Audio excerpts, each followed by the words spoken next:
Hello, কেমন দেখলে ভিডিওগুলো ডেফিনেটলি রিভিউ দিও।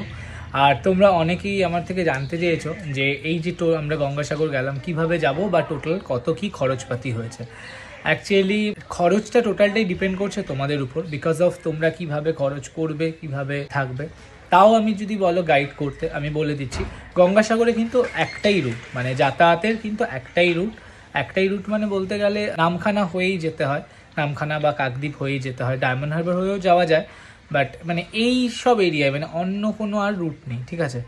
আরেকটা কথা হলো বুড়িগঙ্গা, যেইখান হয়েই যাও না কেন বুড়িগঙ্গা তোমাকে ভেসেল করে পার হতেই হবে, ওটা ছাড়া কোনো উপায় নেই, ওই ভেসেল ছাড়া।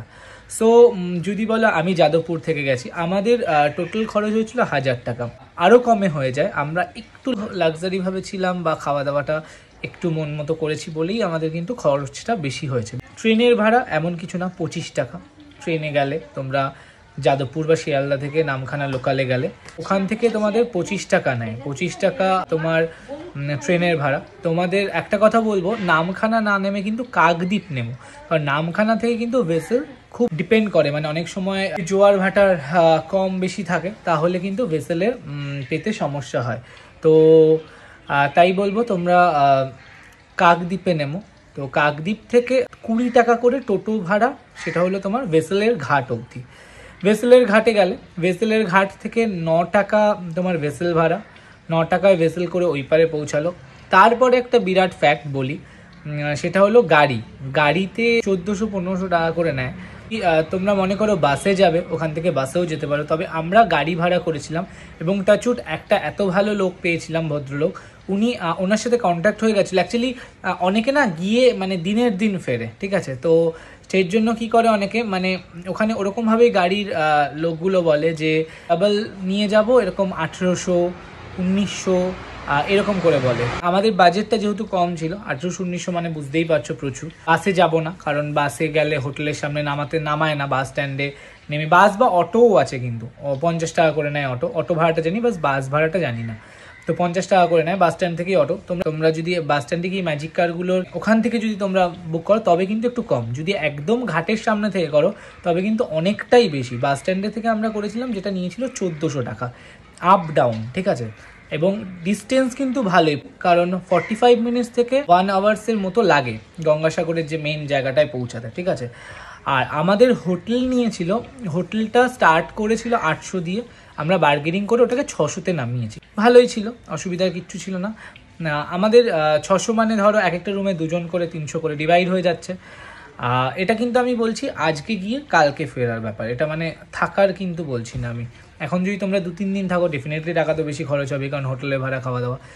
আমরা যেদিন যাই সেদিন হোটেলেই বলে দিয়েছিলাম ভেজ থালি, সাথে একটা ডিম ছিল বোধহয়, আমাদের থালিটা পড়ছিল 75 টাকা করে। আর বেরিয়ে আমরা তারপর সাইট সিনে বেরিয়েছিলাম, বেরিয়ে পেঁয়াজি ঠেতে, তবে ওখানের চপ কিন্তু খুব ভালো, তো পেঁয়াজি খেয়ে রাত্রেবেলা ডিনার করেছিলাম আমরা, চিকেন ডিনার করেছিলাম রাত্রেবেলা, তো চিকেন আর রুটি আমরা খেয়েছিলাম। রুটির দাম কিন্তু বেশ ভালো, মানে 6 টাকা করে, এবং সাইজটা ছোট, আর চিকেন 2 পিস করেছিল আমাদের চিকেনের দামটা আমার এক্স্যাক্ট মনে নেই, গেল ওই দিনের কাজ। তারপর আচ্ছা আরেকটা কথা বলি, আমাদের টোটোটার সাথেই কিন্তু আমরা সাইট সিন ভিজিটের যে প্যাকেজটা করে নিয়েছিলাম, 1200 টাকা নিয়েছিল। তো তোমরা ওখানে চাইলে অটোর সাথেও করে নিতে পারো, কিন্তু যেহেতু ঝামেলা হ্যাপা মানে যাতে না পোয়াতে হয় তার জন্য করে নিয়েছিলাম। আর তারপর ওখান থেকে ওরা নামিয়ে গেল আশ্রমে, আরতি ফারতি দেখে, সাগরের আরতি দেখে বেশ রাত্রেবেলা ডিনার করে আমরা ধীরে সুস্থে ওখানে টোটো পেয়ে যাবে। আমাদের হোটেল থেকে মন্দির ছিল 5-7 মিনিটের ডিস্টেন্স হাঁটা পথে, কিন্তু যেহেতু রাত্রেবেলা অত রাত আমরা তাই টোটোতে করেই গেছি, 15 টাকা করে নিয়েছিল আমাদের হোটেল অবধি। তারপর পরের দিন সকালে উঠে আমরা সঙ্গমে স্নান করলাম, এবং স্নান করে ওখানে ড্রেস চেঞ্জ করার জায়গা আছে, ঠিক আছে, কিন্তু অনেকের সমস্যা হতে পারে, আমরা যারা ছেলেরা জিন্স পরি তাদের জিন্স পরতে কিন্তু খুব সমস্যা হবে, তো ওর জন্য আমরা আবার হোটেলে এসেছিলাম। হোটেলে এসে পুজো টুজো দিয়ে তারপর ব্রেকফাস্ট করলাম, ব্রেকফাস্ট পেটাই পরোটা আর তরকারি, খুবই ভালো ছিল যেটা, এবং 15 টাকা করে আর ওখানকার মিষ্টি আমার খুব ভালো লেগেছে, খুব সফট ছিল এবং খুব ভালো লেগেছে মিষ্টিটা। খেয়ে দিয়ে মিষ্টির দামও হ্যাবো কিছু না, 10 7 থেকে 10-এর মধ্যে ছিল। আর পুজো দেওয়া ডিপেন্ড করছে তোমাদের উপর, তোমরা 100, 150, 50 সব রকম ছিল, তোমরা যেটাতে যে কমফোর্টেবল ফিল করবে সেটাতেই পুজো দিতে পারো। তো মিষ্টি ফিষ্টি খেয়ে দিয়ে ওখান থেকে আবার টোটো করে হোটেলে গেলাম, যেহেতু বুঝতেই পারছো ভালো লাগছে না যাওয়া। আমাদের ওই গাড়িটা বলা ছিল 9টা যে আমাদের ওখানে পৌঁছে দেবে, এবং যেরকমভাবে গেছি ওইভাবেই রিটার্ন করলাম। ওই গাড়ি ছেড়ে দিল, ওদের সাথে যা কন্ট্যাক্ট হয়েছিল 1400 টাকায়। তারপর তবে হ্যাঁ একটা কথা বলি, 1400 টাকার যে কন্ট্যাক্টটা হয়েছিল সেটা কিন্তু পিছনে ওদের দুটো সিট থাকে, একটা মাইনাস পয়েন্ট যেটা সেটা হলো ওরা কিন্তু লোক তুলতে যাবে এবং নামাতে যাবে, একজন দুজন করে। তবে তোমাদের কোনো সমস্যা হবে না, হয়তো একটু 10-15 মিনিট একটু বেশি টাইম খাবে।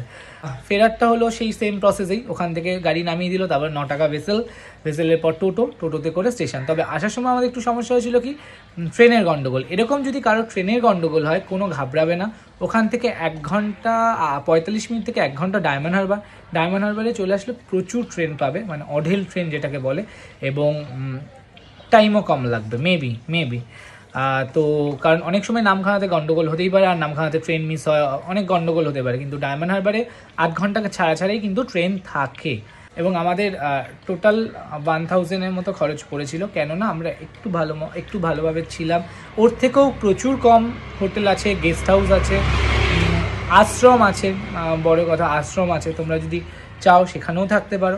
বাট এই হোটেলটা আমার তো খুবই ভালো লেগেছে, কেন বিকজ অফ একটা গ্রাম্য পরিবেশ, বেশ একটা সুন্দর ভাইবস ছিল।